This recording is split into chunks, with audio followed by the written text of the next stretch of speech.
Graça e paz.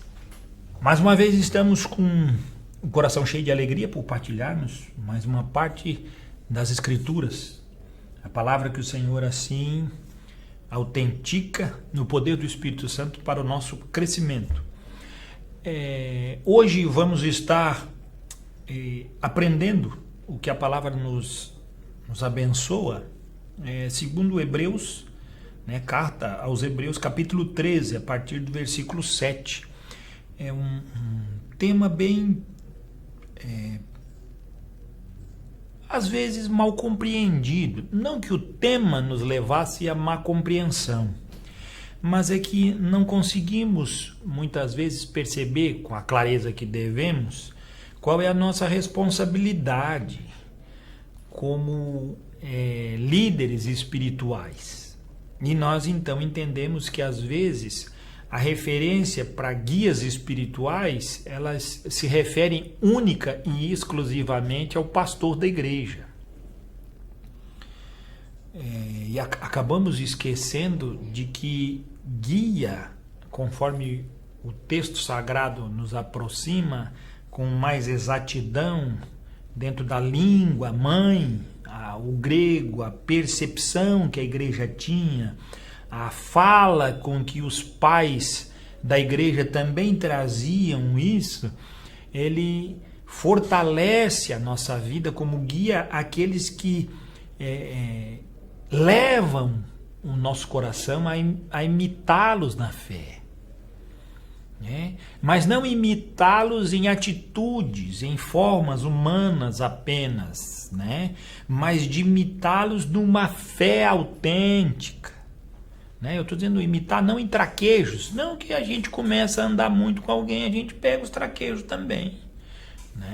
Eu amo de paixão o pastor Souza, quando ia para o retiro de Novo Nascimento, na primeira igreja batista nos anos 2000, na primeira igreja batista de Londrina, e lá sempre estava o pastor Souza, missionário no meio nordestino, lá no meio do Ceará, no meio do Maranhão, e ele é daquele jeito. E aí e eu me identificava perfeitamente com o seu linguajar, mas principalmente pela sua fé, pela sua integridade, pelo seu compromisso com a igreja, pelo zelo com as Escrituras. Coisa maravilhosa. E por assim compreender, ele se tornou um guia espiritual sobre a minha vida. Ah, pastor, mas viu? Ele era um pastor, sim, ele era um pastor. Mas na época o meu pastor era o pastor Jota, da Igreja Batista do Estreito, onde eu congregava. E depois eu fui pastor na Igreja Batista do Campeche, onde eu era o pastor e me submetia ao pastor Edson Nepomuceno Barbosa, que é o meu pastor até hoje, um pastor que muda, te chacoalha, te abençoa, te mexe com as estruturas. Mas diante de toda a jornada da vida, eu tive vários guias, e guias são estes homens de carne e osso. Estamos falando nenhum guia espiritual. O guia espiritual pode amarrar e jogar fora da vida, que vem do inferno, é coisa do capeta. Fuja da aparência do mal, meu filho. A aparência do mal aqui, no sentido piegas, Mas isso não tem nada. Não tem nem aparência nenhuma. Isso é uma enganação completa. Guias, quando a Bíblia traz para nós, é estes que pregam, envolvem-se com a palavra. E aí vem a forma mais lúdica nossa de pregação, quando falamos. A pregação, quando ela sai das linhas e da palavra, e ela se torna uma pregação efetiva, com vida, uma pregação que chega até, ela ultrapassa o nosso entendimento, ela ultrapassa as nossas emoções e ela cai no nosso espírito, guardado no nosso coração como uma semente de grande valor. Ela pode produzir e pode dar muito fruto. Então, o versículo 7 do capítulo 13 aos Hebreus diz assim: lembrai-vos dos vossos guias. Quem são eles? Os quais vos pregaram a palavra de Deus, e considerando atentamente o fim da sua vida, imitai a fé que tiveram. Olha que coisa maravilhosa. São pessoas aqui referenciadas como guias, são o que biblicamente podemos trazer de sinônimo, né? Não há um conceito pastoral, mas é um conceito de vida, que são os anciãos, né? Os presbíteros, alguém experimentado na fé. Para nós batistas, não necessariamente um pastor, mas às vezes um presbítero, um ancião, tem uma vida que transcende em muito a vida de um pastor. É duro a verdade, mas é a realidade. É estes que a Bíblia diz que são guias que pregam a palavra de Deus. E é para a gente considerar atentamente, ou seja, esmiuçadamente. É para a gente pegar o quinhão que nos comporta. É como que dentro de uma panela gigante de feijoada, nós pegássemos um pouco daquilo que nos foi apresentado e minuciosamente, atentamente contemplasse aquilo. Não é para a gente ficar olhando para a panela, porque a orelha vai para um, pé vai para outro, a papada vai para outro, e não é para a gente se preocupar com aquele panelão. É para a gente ter atentamente aquilo que foi pregado, ensinado, por esse presbítero, por esse ancião, por esse líder, por esse maduro na fé. Olha só, por esse maduro na fé. Ele deu para nós algo, ele deu um quinhão, ele repartiu algo precioso para nós. E no meio desse repartir, esse algo precioso, ele precisa ser essa condição considerada atentamente. Preste atenção no que foi te repassado. Isso vai dar para ele o que? Mantimento para a vida. Imitai a fé que tiveram. São pessoas que guardamos no coração. Versículo 8. Jesus Cristo, ontem e hoje, é o mesmo e o será para sempre. Ou seja, que fé que eles imitaram e que tiveram. E aí vem a resposta. Jesus Cristo, ontem, hoje, o mesmo será eternamente, o mesmo será para sempre. Ou seja, estas pessoas, elas andaram em conformidade com Cristo, a mesma mente de Cristo, a mesma fé de Cristo, o mesmo coração de Cristo, as mesmas atitudes em obediência a Cristo. É isso que o texto está dizendo. E aí ele traz para nós, esse é o nosso alvo, esse é o nosso ancião, esse é o mais valoroso de todos, esse é o maduro perfeito, esse é o pleno. Jesus Cristo, ontem e hoje, e o mesmo será para sempre. Porque nós podemos muito bem dizer, mas eu moro aqui no fim do mundo, a internet chegou agora, mas eu não tenho nenhum guia, não tenho nenhum ancião, eu sou o mais velho da minha casa, na verdade sou o único cristão.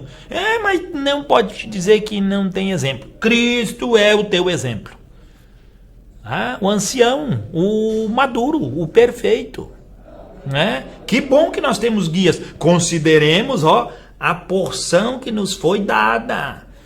Consideremos tudo que eles nos ensinaram e como terminou a vida deles, como está se encaminhando. Imitem a fé deles, porque a fé deles é a verdadeira, é a mesma condução da fé de Cristo. 9. Para isso, compreendendo bem essa porção, agora vamos ter o foco na nossa caminhada. O foco na nossa jornada. Agora nós temos o quinhão da clareza, nós agora temos a perfeição de Cristo, nós temos agora a identificação do que necessitamos para caminhar. E aí a palavra diz para nós: não vos deixeis, versículo 9 do capítulo 13 de Hebreus, não vos deixeis envolver por doutrinas várias e estranhas. Está vendo? Doutrinas várias e estranhas, porquanto o que vale é estar o coração confirmado com graça e não com alimentos, pois nunca tiveram proveito os que com isto se preocuparam. Doutrina estranha. Na época que, não se pode comer tudo. Né? Hoje também tem doutrina estranha, não pode comer leitãozinho, não pode comer carne, outro, não pode comer carne de tipo nenhum. Aí apareceu, antes eram os vegetarianos, agora tem a turma, os veganos. Daqui a pouco vai aparecer os estranhos, os loucanos, aparece tudo. Vai ter de todo jeito. Mas a Bíblia diz que não perca tempo com essas bobagens. Pastor, o senhor está falando contra o cara ser vegetariano? Eu não estou falando nada. O cara quer ser vegetariano, seja. Só não venha me encher os tubos para que eu seja. Entende? O cara não quer comer carne, não coma carne, cara. Mas eu vou lamber os beijos de graxa quando for numa churrascaria. Não quero nem saber. E aí a Bíblia diz, não, mas isso é uma doutrina nossa. Nós não fazemos isso porque isso não compete, não faz bem. Não faz bem, rapaz. Tem gente que se mata fazendo exercício. Eu já gosto do texto que Paulo disse, né? Exercício para pouco se aproveita. Pronto, e aí? Eu vou deixar de andar na praia, vou deixar de fazer um exercício se Paulo diz que para pouco se aproveita? Não, tem gente que vai durar 100 anos fazendo exercício. E aí eu quero durar 80 sem fazer? Qual é a dificuldade? O tempo é Deus que determina. Agora eu, fazendo exercício, que vou dizer para Deus, Deus, não vou morrer no dia que tu estabeleceu porque eu estou fazendo exercício. É minha vida, tu pode estar fazendo exercício e ter um ataque fulminante, tem piazada de 20 anos aí, 18 anos, que tá fazendo exercício e morre. Então, fazer exercício é pro teu bem-estar, é pra tua vida. Mas isso não pode ser uma imposição, é isso que ele tá dizendo. Eu gosto de comer coisa verde. Daniel também gostava de comer verdurinha. E eu, para fazer o jejum do Daniel, só se for para comer verdurinha, cara. Isso é jejum, isso é uma particularidade. Isso é algo que tu tem que tirar um tempo bom para fazer, para comer só coisinha cozida. Pastor, mas a Bíblia diz que o rosto dele se aformosou, ficou formoso, a pele deles ficou melhor, tudo fica melhor. Claro que ficou, porque eles não se contaminaram com as iguarias dos deuses, o que tinha de mantimento, apenas os legumes e as verduras que não eram consagrados aos deuses, o vinho, todas a carne, todas os condimentos e iguarias que colocavam lá, era tudo consagrado ao ídolo. Ele não ficou bonito porque ele não comeu o que os reis comiam. Ele ficou bonito porque ele, no coração, decidiu obedecer a Deus. Decida no teu coração obedecer a Deus. Tu pode comer um leitão inteiro, vai ficar bonito, cara. Agora, se tu não obedece a Deus, tu comer meio pão, vai ficar gordo, vai ficar desenquadrado. Eu não estou falando gordo, obeso. Estou falando gordo aos teus olhos, porque tem gente que se ficar magro fica horrível, tem que ficar gordinho. Mas tem gente que gordinho fica feio, tem que ficar magro. Mas o que eu faço? Tem um monte de coisa, mano. Nós não estamos aqui para julgar e nem para dizer quem que é magro, gordo, qual é a forma normal. Se o cara é da perna comprida, se o cara é da perna curta, se o cara tem pescoço comprido, se o cara tem pescoço curto. Isso não cabe a nós julgar. O que nós estamos trazendo aqui à Bíblia é que isso não pode criar um padrão, um parâmetro de santidade. Isso é engano. Isso é engano. Faça o que está no teu coração.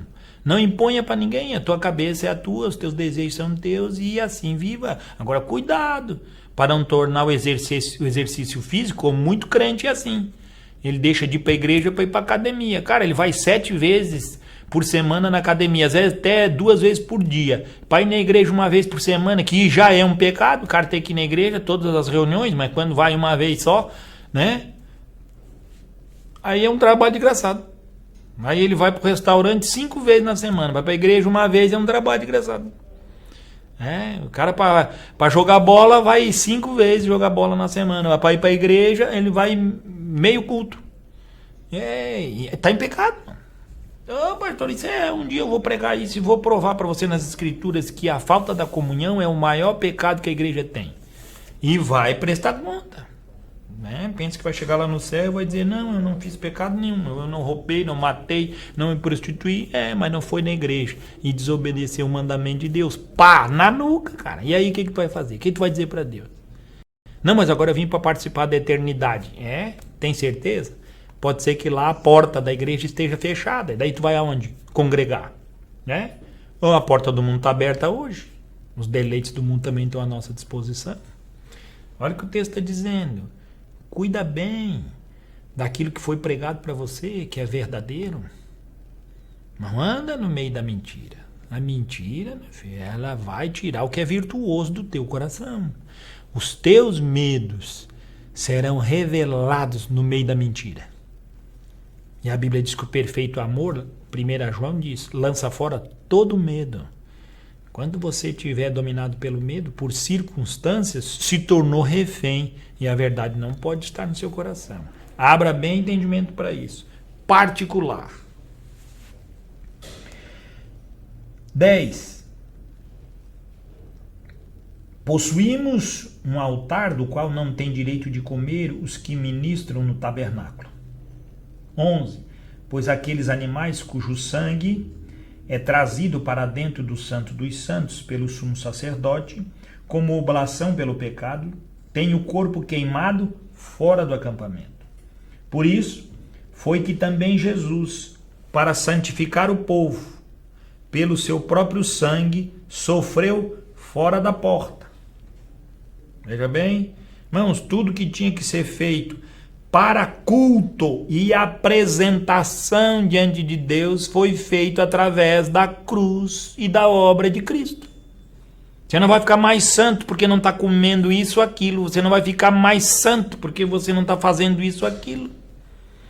Você é santo porque você caminha como Cristo caminha. Você é perfeito porque a perfeição de Cristo se manifesta em você. Fora isso, me perdoe, meu irmão. Você está andando num mundo extremamente mentiroso, né? E ele diz, por isso foi também que Jesus, para santificar o povo, pelo seu próprio sangue, sofreu fora da porta. Saiamos, pois, a ele, fora do arraial, levando o seu vitupério, levando a sua vergonha, levando a desconfiança de todos. Saiamos nós. É isso que ele está dizendo. 14. Na verdade, não temos aqui cidade permanente. Não temos. Mas buscamos a cidade que há de vir. Glória. 15. Por meio de Jesus, pois ofereçamos a Deus sempre sacrifício de louvor, que é o fruto de lábios que confessam o seu nome. Sacrifício de louvor aqui, mas não é ir para a igreja balançar as mãos e dizer que está louvando, não é participar do momento de louvor na igreja e dar o dízimo em oferta. Sacrifício de louvor, está escrito aqui. O que é sacrifício de louvor? É o fruto de lábios que confessam o nome de Cristo. Esse é o sacrifício de louvor. Qualquer outra coisa que estão querendo trazer não está na Bíblia. A Bíblia está dizendo, por meio de Jesus, pois... Então, por meio de Jesus, agora podemos oferecer a Deus sempre. Não é uma vez, sempre, sacrifício de louvor. Não, pastor, o que é sacrifício de louvor? É adorar. É não fazer isso. É jejuar. É orar. Tudo isso é sacrifício de louvor. Não, meu irmão. Sacrifício de louvor tá dizendo ali, o que alguém falou e disse, não, isso é sacrifício de louvor. Isso é sacrifício de louvor. É tudo falácia, limbaceira que crente gosta de ficar inventando. E às vezes até o cara escuta aí um sermão, os pastores dizendo, olha, irmão, o que você está trazendo como sacrifício de louvor a Deus? E o cara fica, meu Deus, o que eu estou trazendo sacrifício de louvor? Fica procurando, não, sacrifício de louvor está ali, vou ler de novo, versículo 15. Por meio de Jesus, pois, ofereçamos a Deus sempre sacrifício de louvor, que é o fruto de lábios que confessam o seu nome. É fruto do testemunho de quem confessa, é o fruto de quem adora porque confessa. Não adianta nada tu levantar os braços e adorar sem ser identificado com Cristo, sem sair para fora do arraial, levando em si a vergonha de ser conhecido como um discípulo, um seguidor de Jesus. Por isso que na igreja é muito fácil ser crente. Na igreja é fácil ser crente, na igreja é fácil ser um bom irmão, na igreja, às vezes nem na igreja o cara é tão ruim que nem na igreja ele consegue ser um bom irmão. Não, mas aí na igreja facilita, tá todo mundo bem, a igreja, ninguém vê pecado de ninguém, na igreja tudo aí. Tá todo mundo, faz o que quer e vive. Mas a hora que o pecado vem à tona, a igreja vem e bate firme, colocado, para botar as coisas em ordem, porque nós não vamos deixar que a vergonha de Cristo seja o pecado. Antes a vergonha de Cristo seja o nosso procedimento fraudulento, seja o que? As intenções que já partem do nosso coração como impuras. Precisam ser submetidas a Cristo. E por Cristo precisamos ser purificados, porque a palavra de Deus já disse, também Jesus, para santificar o povo pelo seu próprio sangue, versículo 12 diz, sofreu fora da porta. É para santificar nós temos que sair, nós temos que ir ao encontro do Cristo, nós temos que pagar o preço dessa unidade, nós temos que ir além. Quando eu falei lá, não, na igreja é pecado, aí aqui está dizendo, já está uma das chaves. Quando você fica aí, que nem uma muriçoca, tentando arrumar um sangue para se alimentar, você pode encher a barriga, mas vai que um dia você ganha um tapaço. E a muriçoca também, um dia ganha um tapaço, vira uma bola de sangue, não serve para nada. Ou seja, cuidado com as coisas, cuidado. A Bíblia diz que o fruto de lábios que confessam o seu nome, eles são paulatinos, crescente, é edificante. Ele diz, por meio de Jesus, pois ofereçamos a Deus sempre sacrifício de louvor, que é o fruto de lábios puros, santos, que confessam o nome perfeito, aquele que nos coloca diante de Deus todo o tempo. Absolutamente perfeito. Essa é a verdade que o texto diz para nós. Continuando, versículo 16. Não negligencieis igualmente a prática do bem. Não negligencieis. Ou seja, pelo amor de Deus, não deixe de fazer isso. É isso que o autor aos Hebreus está dizendo para nós. Não deixe de praticar o bem. Não deixe a mútua cooperação. Você pode imaginar? A Bíblia diz que não é. Nós somos santos, então temos que agir na prática do bem. Não podemos deixar de cooperar, não podemos deixar de não estarmos juntos, não podemos deixar de não estarmos na igreja, em comunhão, não podemos. Isso também é um sacrifício, pastor? Meu filho. O mesmo que aquele que a gente sai para fora do arraial e apresenta para Deus. O texto mesmo diz, pois com tais sacrifícios Deus se compraz. Quais sacrifícios que Deus gosta? Lábios que confessam o nome dele. Irmãos que não negligenciam a prática do bem. Irmãos que jamais deixam de estarem cooperando mutuamente. Mas eu mando o meu dízimo lá para a igreja e eu estou cooperando com a igreja. Não, cooperar com o dízimo é importante, é um ato de obediência também, mas você precisa cooperar mutuamente, fazer parte do culto, fisicamente. Isso faz toda a diferença para nós. Isso faz toda a diferença e vai trazer para nós a compreensão. Por quê? Porque quando entendemos isso, então vamos perceber com clareza as coisas que Deus, desde o princípio, tem trazido para nós, desde o começo do versículo 7. Versículo 17. Vai trazer isso. Obedecei aos vossos guias. Obedecei aos vossos anciãos, aos vossos líderes, aos vossos pastores. Lembra que eu falei no versículo 7, o guia que ele trazia ali era esse manifestar de maturidade espiritual, que não necessariamente é só o pastor, Tem igreja que é só o pastor que manda. É só o pastor que é o cara. A Bíblia está dizendo, obedecer aos vossos guias. Você tem que obedecer àquele que é um espelho, se aconselhar com ele, se submeter a ele. Difícil, mas é o que o texto está dizendo, é a verdade. Obedecei aos vossos guias e sede submissos para com eles, pois velam por vossa alma, como quem deve prestar contas, para que façam isto com alegria e não gemendo, porque isto não aproveita a vós outros. Veja bem, eles, como quem deve prestar contas, se preocupam, se envolvem, mas quando você não se submete, não obedece, não coopera mutuamente, não pratica o bem, tudo isso traz o quê? Um peso para os guias, traz um peso, e eles fazem aquilo que? Gemendo. Coisa mais chata que tem, eu falo isso como pastor, é tu visitar membro que faz 6 meses que não vai na igreja. Que chato, cara. É chato demais. Porque tu vê que o cara tá em completa e absoluta desobediência à palavra de Deus.